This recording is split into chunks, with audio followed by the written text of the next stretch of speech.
So you want thick guitars, right?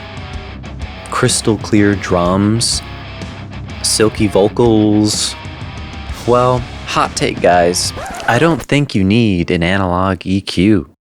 So I've seen some YouTubers who won't be named that have been kind of pushing their techniques on how to get thick guitars or silky vocals, whatever it is. And it seems like it kind of revolves around buying an analog EQ, like a Pultec, which if you don't know, cost like over $1,000, thousands of dollars if you buy the real thing. Don't fret though, because I'm here to tell you that you don't need to buy an analog EQ to get those things.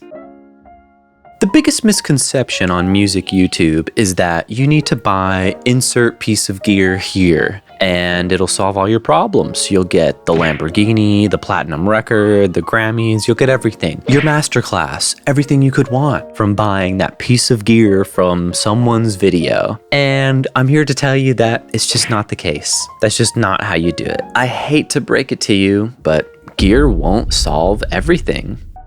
A lot of YouTubers get money from gear reviews and other product related videos. I respect the ones that are really honest about it in light of, the Andertons situation with the amps, if you guys haven't heard about that. And it really highlights how careful you have to be to keep an eye out for what is an honest review versus something that might have just been paid for.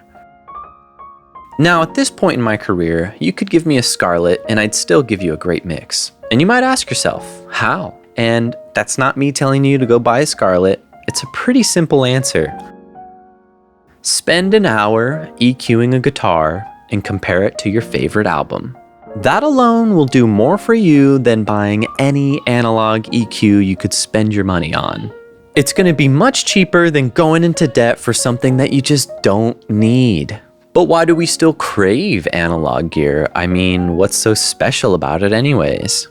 So I thought to show you some examples, I'd open up this session here. It's just a Barracuda cover I did for this Ross video here. Let's take a listen.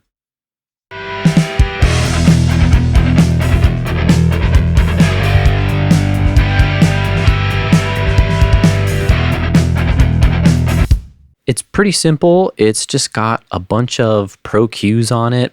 There wasn't really any analog EQs. This was a pretty bare bones track. It just went straight into my Apollo. I did use my Kemper, but funny enough, I think I used a crank amp profile, which is really weird, but it just sounded okay.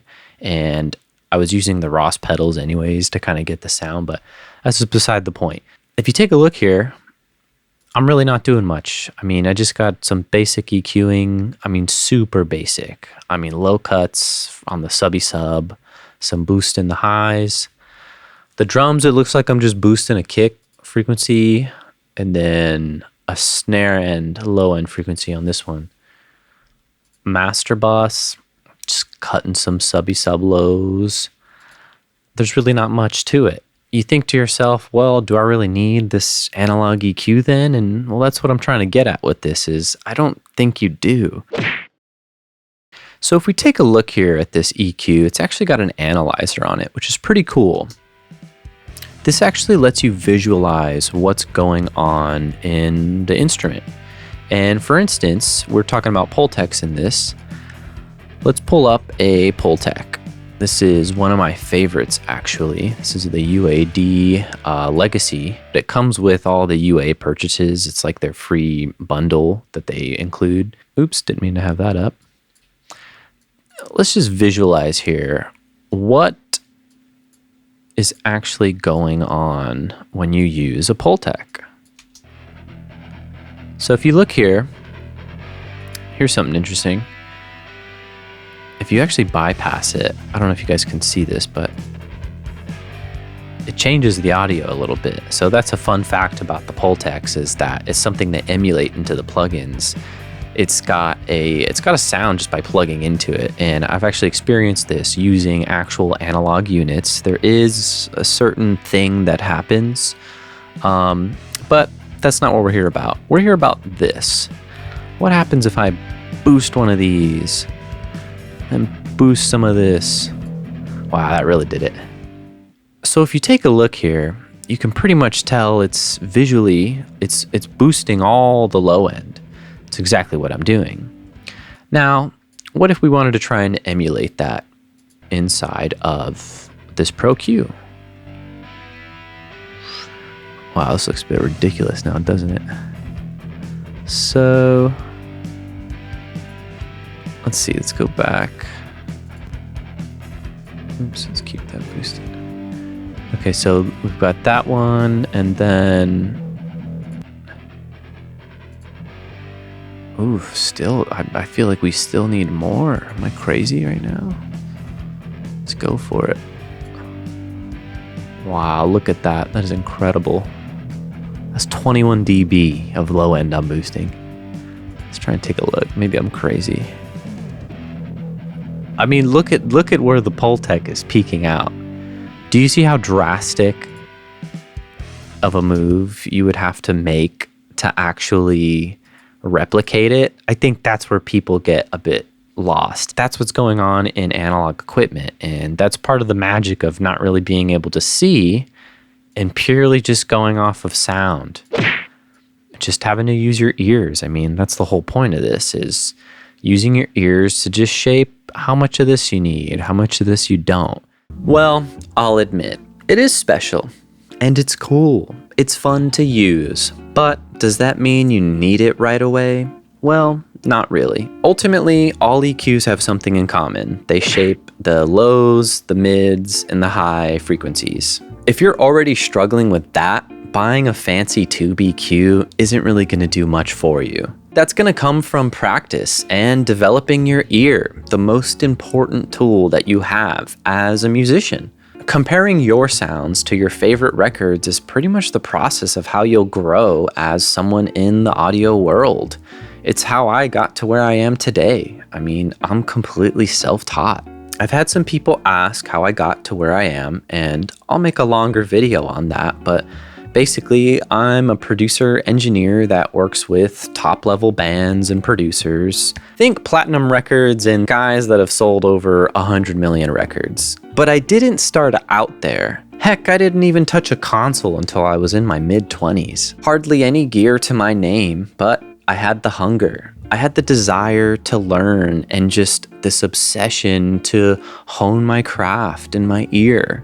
If you can learn to focus your mind on creating and learning over lusting over more gear, you're gonna get closer to that pro sound, I promise you.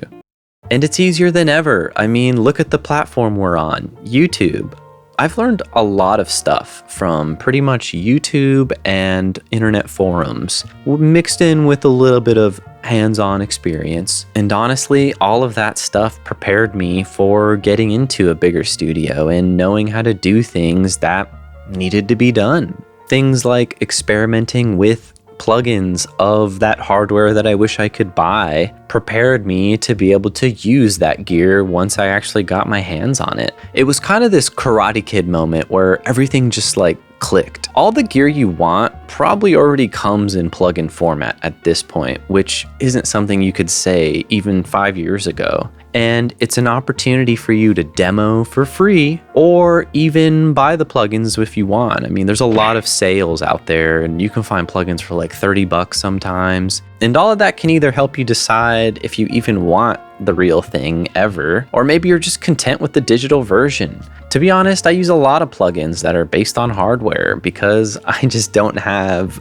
racks and racks of hardware. The internet has given people the opportunity to use things that they could have never imagined using, even a Pultec. So try the plugin version, find a demo, get your hands on it, experiment, twist some knobs for a few hours and see if you can get closer to that sound that you've been yearning for. Wouldn't it be great to not have to buy the thing and then find out you don't like it and then you have to ship it and then return it, and it's just a mess. Plugins are kind of a way to avoid all that. Gas is real. Gear acquisition syndrome. I talk about it a lot.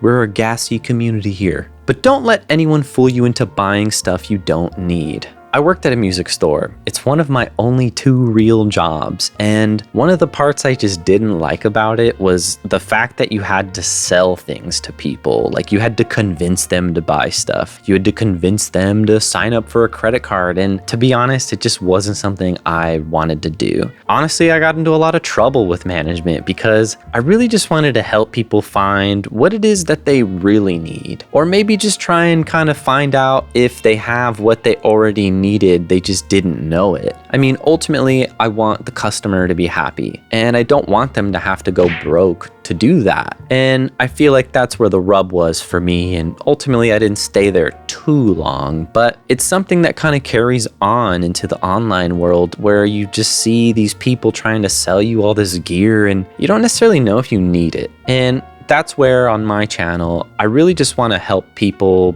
and I really don't want to push anything that I don't believe in. So tell me, what's YouTube been trying to sell you lately? I'm genuinely curious. Leave a comment below and I'll see you next week. Peace out.